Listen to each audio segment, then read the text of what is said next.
ያለው እሪ በከንቱ የሚባል አዲስ አበባ ሰምተህ ታውቃለህ አይደል? እሪ በከንቱ መንግስት በሌለበት ዳኛ በሌለበት ፈራጅ በሌለበት ሀገር ጩኸት ምንድነው ትርጉሙ? ለትምህርት እንድትሆን ማጣፈጫ አንድ ግጥም ልስጥህና ጻፍ አሉ። ትንቢት ነው ለካኔ አልገባኝም። ይሄ ወደፊት የሚገለጽ ነው። ጻፍ አሉ። እስከ ዛሬ ኖርኩኝ ቢደላይም ባይደላኝ።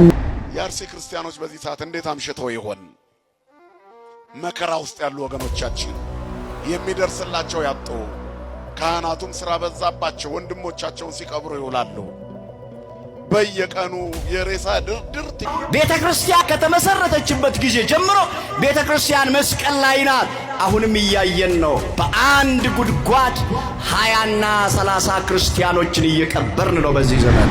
ህዝቡ ራሱን በራሱ ያድን ነው የሚሆነውን ነገር። ይሄው በውጭ ሆነን እየታገልን ነው።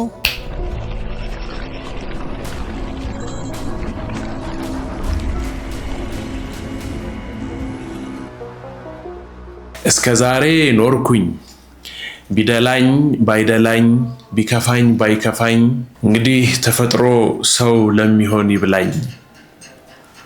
ሰላምንና ጤናን ፍቅርንና በረከትን አንድ አድርጎ ይስጥልን። ውድ የተከበራችሁና የተወደዳችሁ የክርስቶስ ቤተሰቦች እንዲሁም የእመቤታችን የድንግል ማርያም የአስራትና ያደራ ልጆች እንደምን አላችሁ? ሰላም ቆያችሁኝ? ሰላም ሰንብታችኋል? የግዕዝ ሚዲያ ቤተሰብ አድማጭ ተመልካቾቼ ወደ 100 ሺህ እየገሰገስን ነው። እግዚአብሔር የተመሰገነ ይሁን። ቆንጆ ነው እይታችን፣ ቆንጆ ላይ ነው ያለነው። ዛሬ ትንሽ ጠንከር ያለች ነገር እንደ መልእክትም እንደ ሐሳብም የሆነ ነገር ይዤላችሁ መጥቻለሁኝ። ብፁዓን አባቶቻችን ጠንከር ባለ መልኩ ታምኔሉ ላይ እንደተመለከታችሁት ወደ እናንተ ያደረሱት መልእክት አለ። እናቴ ደወለች። ሄሎ እማዬ። ወይ እናቴ።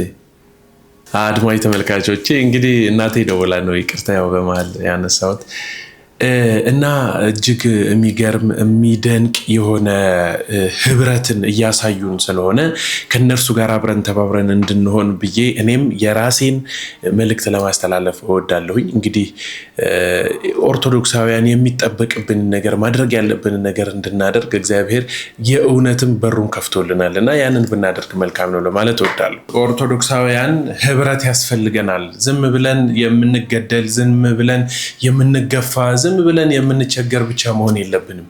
ኦርቶዶክሳውያን ምን ያስፈልገናል? ህብረት ያስፈልገናል ብለዋል እኚህ ብፁዓን አባቶቻችን።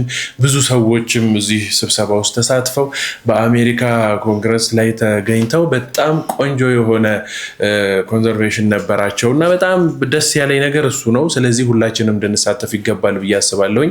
ይሄ የሁላችሁም ኃላፊነት ስለሆነ ቪዲዮውን እስከ መጨረሻ ድረስ ይዩት። እጅግ በጣም አጭር ቪዲዮ ነው የሰራሁላችሁ፣ አዘገጃጅቼ አቀናብሬ ያቀረብኩላችሁ ዲያቆን አቤሜሌክ ነኝ። አድማጭ ተመልካቾቼ ቪዲዮውን ሰብስክራይብ እያደረጋችሁ የደውል ምልክቱን እየነካችሁ አብረን እናያለን ማለት ነው።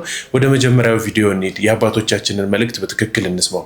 እኔ ሁልጊዜም እንዳየሁት ነው። ለእኔ እንግዳ ነገር ባይሆንብኝም ዛሬ ትልቁ ደስ ያለኝ ነገር ቢኖር ከዚች የነጻነት ሀገር ቤተ መንግስቷ ገብተን አዳማጭ አግኝተን ሰሚ ኑሮን በጸጥታ ስላዳመጡን እጅግ ደስ ብሎኛል። ምክንያቱም እልቂቱንም መከራውንም ስደቱንም ከኛ በላይ ይረዱታል፣ ያውቁታል። ነገር ግን ግልጽ ሆኖ በዚህ መልክ ደግሞ በኦፊስ ደረጃ ፊት ለፊት ቀርበን መነጋገራችን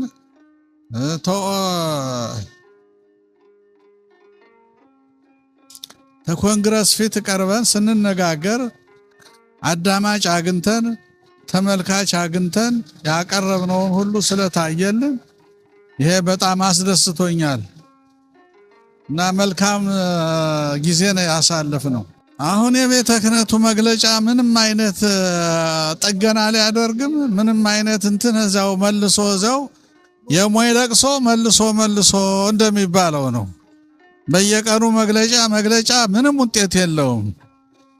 እኔም ማስተላልፍልም እንትን ህዝቡ ራሱን በራሱ ያድን ነው የሚሆነውን ነገር። ይሄው በውጭ ሆነን እየታገልን ነው። ይሄ ነው እንትን እንጂ ምንም ቤተ ክህነቱ ዋስትና አይሰጠውም። የወረቀት ጋጋታ ምንም እስካሁን የታየ ነገር ነው። ሰሚ በሌለው እሪ በከንቱ የሚባል አዲስ አበባ ሰምተህ ታውቃለህ አይደል? እሪ በከንቱ መንግስት በሌለበት፣ ዳኛ በሌለበት፣ ፈራጅ በሌለበት ሀገር ጩኸት ምንድነው ትርጉሙ? ራስን ማዳን ራስን መጠበቅ ነው ዋናው። የሚታየኝ ይሄ ብቻ ነው። ብፁዕ አባታችን አቡነ ሉቃስ በእውነት ጠንከር ያለ መልእክት በማስተላለፍ የሚታወቁ አባታችን ናቸው። ለሀገራቸውና ለሃይማኖታቸው ሟች ናቸው ብንል የማናፍርባቸው ሰው፣ በረከታቸው ቡራኪያቸው በእኛ ላይ ይሆን። ስለዚህ ይሄ ከቤተ ክህነት የሚወጣው መግለጫ ተብሎ የሚወጣው በአንዲት እራፊ ወረቀት ላይ ተጽፎ የሚወጣው ነገር ምንም ለኢትዮጵያ ኦርቶዶክስ ተዋሕዶ ቤተክርስቲያን እየጠቀማት አይደለም። በብሔር በቋንቋ የሚገደለው አማራ ወይም ደግሞ ኦርቶዶክስ ተዋሕዶ ቤተክርስቲያን እምነት ተከታይ የሆኑ ሰዎች እየተረፉበት አይደለም። ስለዚህ ራሳችን ተደራጅተን ራሳችንን ልንቋቋም፣ ህዝቡ ራሱን ሊከላከል ይገባል። መቼም የማይገባችሁ ሰዎች ትኖራላችሁ ብዬ አላስብም። ራስ መከላከል ማለት ምን ማለት እንደሆነ ብዙዎቻችን ይገባናል ብዬ አስባለሁና መተባበር ካለብን ጋር ተባብረን ራሳችንን ብናተርፍ መልካም ነው። በየቀኑ 10 ሬሳ 15 ሬሳ 20 ሬሳ ምናምን እየተባለ በአንድ ጉድጓድ ውስጥ እየተቀበር ነው። እኚህ መምህር በአውደ ምህረት ላይ ነው በድፍረት ምንም ታሰራለሁ እገደላለሁ የሚል ነገር ሳይኖራቸው የተናገሩት። እንስማቸው ቀጥታውን መልእክት። ክርስቲያኖችን እየቀበርን ነው በዚህ ዘመን። አከሆሎ ተቀልማፍ ደመኒት ለካ አምኔ ዋዬ ኬቲፍ ገሩ ጉያ ጉቱ መቃን በተቃዋሚዎች አትደንግጡ። ዋኑ መተኮን ሞርሚቶታን እራፈሚና ሂነይና። ስለዚህ ጌታ አንገትም ካስፈለገ አንገታችሁን ስጡ። ስለዚህ አምላክ መገረፍ ካለባችሁ ተገረፉ፣ እንገረፋለን። ስለዚህ አምላክና ስለዚህች ሃይማኖት ስለዚህች ርትዕትና ቅድስት ሐዋርያዊት ስለሆነች ስለ አንዲት ኦርቶዶክሳዊት ተዋሕዶ ሃይማኖታችን መገደል ካለ እንገደላለን፣ መሰደድ ካለ እንሰደዳለን፣ መሞት ካለ እንሞታለን፣ በወህኒ መጣል ካለ እንጣላለን። ክርስቲያኖች ስለ አንተ ቀኑን ሁሉ እንገደላለን አሉ ሐዋርያት። በአንድ መቃብር ውስጥ ማይተብ ያጠለቁ ክርስቲያኖችን በአንድ ጉድጓድ እየቀበርን ነው። ስሙን ስለያዛችሁ በእርሱ ስላመናችሁ ብቻ ይሄም ሊመጣ ይችላል።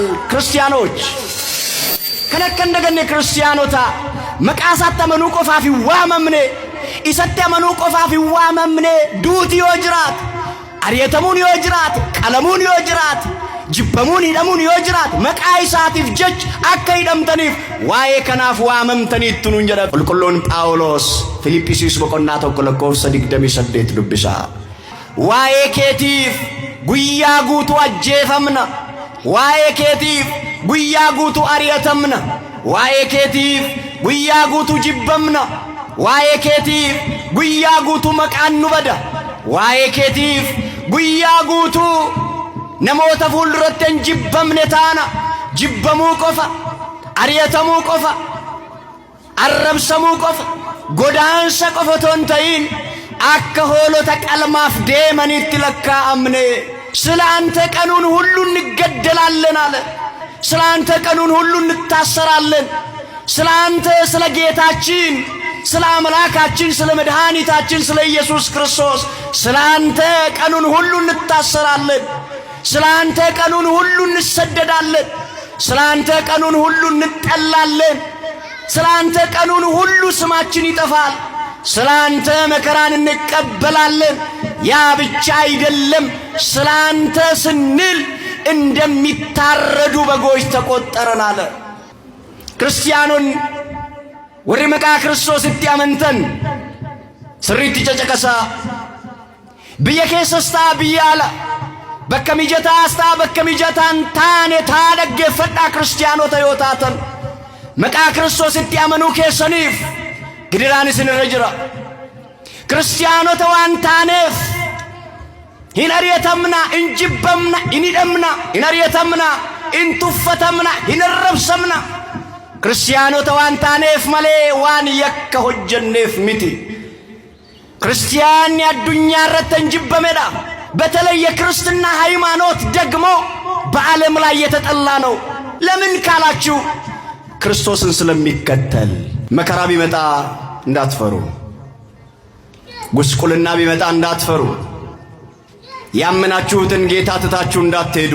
ሐዋርያት ተጠልተዋል። እቺን ሃይማኖት ይዘው ክርስቶስን ይዘው ተሰደዋል።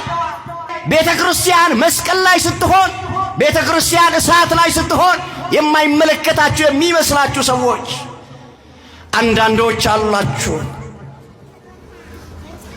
ማህበራዊ ኑሮንና ሃይማኖትን ለይታችሁ ማታውቁ። ፊልጵስዩስ 1:28 ላይ ፊልጵስዩስ በቆና ተኮለኮፍ ሰዲቅደሚ ሰዴት በአንድ ነገርስ እንኳ በተቃዋሚዎች አትደንግጡ ይላል መጽሐፍ። በአንድ ነገር እንኳ እኔ ክርስቲያን ነኝ ብላችሁ ብቻ በስሙ ልትጠሩ አይደለም። ሰይፍ ካለ አንገት ከሚፈለግ ከሆነ አንገትሽን ልትሰጪ እያየን ነዋ። ቤተ ክርስቲያን ከተመሰረተችበት ጊዜ ጀምሮ ቤተ ክርስቲያን መስቀል ላይ ናት። አሁንም እያየን ነው። በአንድ ጉድጓድ 20 እና 30 ክርስቲያኖችን እየቀበርን ነው በዚህ ዘመን። መቼም የአደባባይ ምስጢር ነው አይደል? ምስጢርነቱ ማን ገደላቸው የሚለውን እነከሌ አላሉንም እንጂ እንደምንሞት እንደሚገድሉ እንደሚገደሉ እንደተገደሉም ጭምር ደግሞ እየሰማን ነው። ግን ማን ነው ያው ሲባል አንዳንድ አካላት የምትባል ነገር አለች አይደለ? የታጠቁ አካላት። ስለዚህ ኦርቶዶክሳውያን የሚገባን እኛ ቤታችን መጥቶ እህታችን ወንድማችን እኔ ራሴ ሞቼ የሆነ ቀን በቃ ዲያቆን አቤሜሌክ እኮ ሞተ፣ እንደዚህ አረፈ፣ የሆነ ገጠር አብያተ ክርስቲያናት መቼም በአገልግሎት ዙሪያ ብዙ ቦታ ስለምንሄድ ሄዶ እኮ ታረደ ተብላችሁ ምናምን ብላችሁ ያልፋል። ባይዜ ትረሱኛላችሁ በእርግጠኝነት። እኔ ማንኛችሁንም አላምንም በፍጹም። የእውነቴን ነው ብላችሁ ኮሜንታችሁ ላይ እንኳን ገብታችሁ የምትጽፉት ኮሜንት እኮ ጤነኛ አይደለም ምንም። አንዳንዶቻችሁ ከንፈር መጣችሁ ነው የምትወጡት። አንዳንዶቻችሁ ደግሞ ምን አገባ ሁሉ ትላላችሁ። የራስህን ኑሮ አትኖርም ምን አገባ ሁሉ ብለው ኮሜንት ላይ የሚጽፉ ሰዎች አሉ። ስለዚህ እኔ አላምናችሁም በእውነት። ግን ሆነም ቀረም አሁን ያለን ሰዎች በአለመተማመናችን ብቻ ሳይሆን ለቀሪው ትውልድ ይህቺ ቤተክርስቲያን እንድትቀጥል የኛን አሻራ ልናስቀምጥ ይገባል። መቼም ነግራኝ እነ ዮዲት ሁሉም ከሃዲያን ከውስጥም ከውጭም ያሉ ሰዎች ብዙ ጊዜ ይነሱባታል። ተዋህዶይቱ ይቺ ቅድስት ኦርቶዶክስ ግን አትጠፋም። የአርሲ ክርስቲያኖች በዚህ ሰዓት እንዴት አምሽተው ይሆን? መከራ ውስጥ ያሉ ወገኖቻችን የሚደርስላቸው ያጡ፣ ካህናቱም ስራ በዛባቸው ወንድሞቻቸውን ሲቀብሩ ይውላሉ። በየቀኑ የሬሳ ድርድር ቲክቶክ ላይ ዩቲዩብ ላይ ማየት ለምደነዋል። እግዚአብሔር በመቅደሱ ላይ ፊቱን ያብራ። ያኔ ዳንኤል ከክርስቶስ ልደት በፊት 590ዎቹ ዓመተ ዓለም አካባቢ የተናገረው ቃል ዛሬም በእኛ መቅደስ እየተፈጸመ ያለ ይመስላል። ዘመኑ እስራኤላውያን ከበደልና ከኃጢአታቸው ብዛት የተነሳ ወደ ባቢሎን የተማረኩበት በናቡከደነጾር እጅ የወደቁበት ዘመን ነበር። ያለመታዘዛችን ውጤት ነው መርዶ እየሰማን እንድንውል የሚያደርገን። ትልቁ መልእክት ይትክበሩ ቤተ አቡየ ቤተ መስያት ነው። ራሳችንን ካስተካከል እግዚአብሔርን እንደ ዳንኤል ልንለምነው እንችላለን። አሁን አምኖ የሚጸጸት ሰው ስለጠፋ ቤተክርስቲያኑን ልቀን በፍርስራሽ ታሪክ ውስጥ አለች። በገዛ ደሙ የዋጃት መቅደስ በክብር መቆም አቅቷታል። የአዲስ ኪዳን ደም የፈሰሰላት መቅደስ አሁንም የሰዎችን ደም ማፍሰስ አላቆመችም። ደጇ ላይ የንጹሃን ደም እየፈሰሰ ይገኛል። እግዚአብሔር ፍትህን ከሰማይ ለሁላችንም ይላክልን። ይሄ ሁሉ ምናልባት አንደኛው መነሻዎች እኛስ ብንሆን የምንናገረው ንግግርና የምንኖረው ኑሮ ለእግዚአብሔር ያልተመቸ መስመራችን ለክፉዎች አሳልፎ ሰጥቶናል። እግዚአብሔር ፊቱን በሁላችንም ላይ ያብራል። እስራኤል ለእግዚአብሔር አልታዘዛሉ ይላል። እምቢ አሉ። በደላቸው በዛ፣ ኃጢአታቸው በዛ። መስመሩን ሳቱት። እግዚአብሔርን ከጣዖቶቻቸው በታች አደረጉት። ለእግዚአብሔር የሚገባውን ክብር ከለከሉት። በዝናብ አብቅሎ በፀሐይ አብስሎ እየመገባቸው እነሱ ግን ለቀረጹት ድንጋይ ወደ ማምለክ አዘነበሉ። ወደ ሥጋ ፈቃዳቸው ፊታቸውን መለሱ። ለእግዚአብሔር የሚታዘዝ መልካም ሰው ጠፋ። አልቦ ዘይገብር አለ ሰናይት። እግዚአብሔር ከሰማይ የሰው ልጆችን ተመለከተ ይላል ዳዊት። ከመይር አይመቦ ጠቢብ ዘይሐሰሰው ለእግዚአብሔር። አምላኩን የሚፈልግ በጎ ሰው መልካም ሰው አጣ። ይፈልግ ዘንድ ፈለገ፣ ግን ኩሉ አረየው ህቡር አለ። ሁሉ በደለ፣ ሁሉ ረከሰ። እግዚአብሔር ሰው ፈልጎ አጣ። አልቦ ዘይገብር አለ ሰናይት፣ በጎ ነገርን የሚያደርግ አጠፍ። አንድ ሰው አጣ ይላል። ምድር በዚያ ዘመን ተበላሸች። ስለዚህ ምርኮ ደረሰባቸው። እስራኤል አትፈርስም ብለው ከነ ኃጢአታቸው ይኖሩ ነበር። የቃል ኪዳን ሀገር ናት ብለው በደላቸው ግን የቃል ኪዳኗን ሀገር የደም ሀገር አደረጋት፣ የዝሙት ሀገር አደረጋት፣ የዘረኞች ሀገር አደረጋት፣ የተንኮልና የክፋት የጎጥ ሀገር አደረጋት። በዚህ ምክንያት እግዚአብሔር አዘነ በሀገሪቱ። የሰላሟ ከተማ የረብሻ ከተማ ሆነች።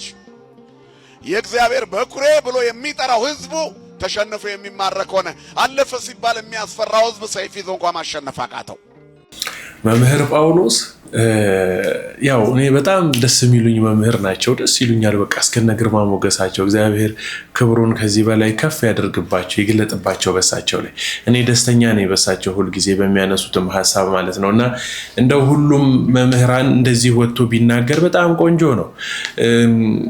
ጥግ ጥጉን ይዞ በኋላ ደግሞ የሆነች ነገር ተፈጥራ እንደው ትንሽ ሰላም ብንሆን እኮ አላልኩም ነበረ ምናምን ለዚሁ እኮ ነው ዝም ያልኩት ምናምን የሚሉ የሆኑ አሻጥር የሚመስሉ ነገሮች መምጣታቸው አይቀርም። ግን መምህራንም ሆናችሁ እንግዲህ ሰንበት ተማሪዎችም ካህናትም ሊቃውንትም ጳጳሳትም ጭምር መቼም እየተዳፈርኩ እየተናገርኩ አይደለም።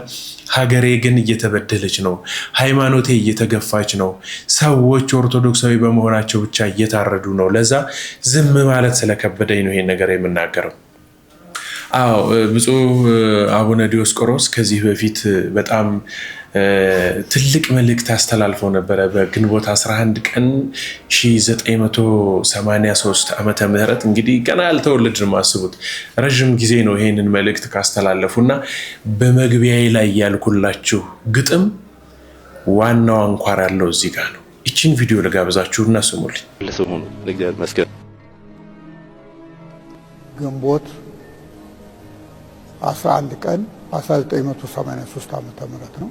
ዳግማዊ ምኒልክ ሆስፒታል ሕክምና ሲያደርጉ ለመጠየቅ ሰው ነው ወይ ሄጄ ነበር። እዛ ገባው። ያው ሰላም አልኳቸው። ታየ ደህና ነህ? ደህና እግዚአብሔር ይመስገን። ማስተማሩን ትተሃል? እሞካከራለሁ፣ ትንሽ ትንሽ ለፈልፋለሁ። ስላው ለፍላፊዎች ነው የሚሉት ካሉ በኋላ ለትምህርት እንድትሆን ማጣፈጫ አንድ ግጥም ልስጥህና ጻፍ አሉኝ። ትንቢት ነው ለካ እኔ አልገባኝም። ይሄ ወደፊት የሚገለጽ ነው። ጻፍ አሉኝ። እስከ ዛሬ ኖርኩኝ ቢደላይም ባይደላኝ ቢከፋኝ ባይከፋኝ በል አሉኝ። ሁለተኛው ስንኝ ላይ ደግሞ እንዲህ ብለህ ጻፍ አሉኝ። እንግዲህ ተፈጥሮ ሰው ለሚሆን ይብላኝ በል አሉኝ። እንግዲህ ተፈጥሮ ሰው ለሚሆን ይብላኝ። እቺ ማጣፈጫ እንዳዝናኝ ትሆናለች አሉ። ግን ምስጢሩ አልገባኝም። ምስጢሩ ስላልገባኝ ምን ይሆን አሉ። እዛው ላይ እሳቸው ተመሰጡ። እዛው ሳሉ ይመሰጣሉ። ጸሎት አያቋርጡም፣ ግን አይታወቅባቸውም። የማያቋርጥ ጸሎት አላቸው። ተመሰጡ። ከእኛ ጋር መነጋገራቸውን አቆሙ። ያስታውቃል ለውጥ፣ ሰውነታቸው ይለወጣል። ተመሰጡና በቃ ተከዙ። ጥቂት ደቂቃ ከተከዙ በኋላ ምን አሉ?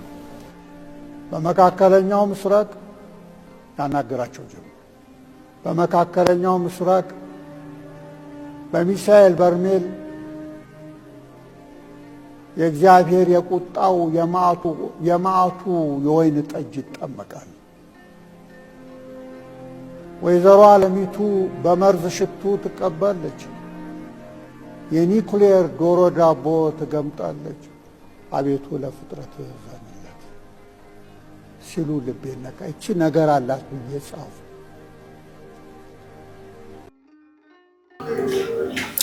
አቤቱ ለፍጥረት እዘንለት።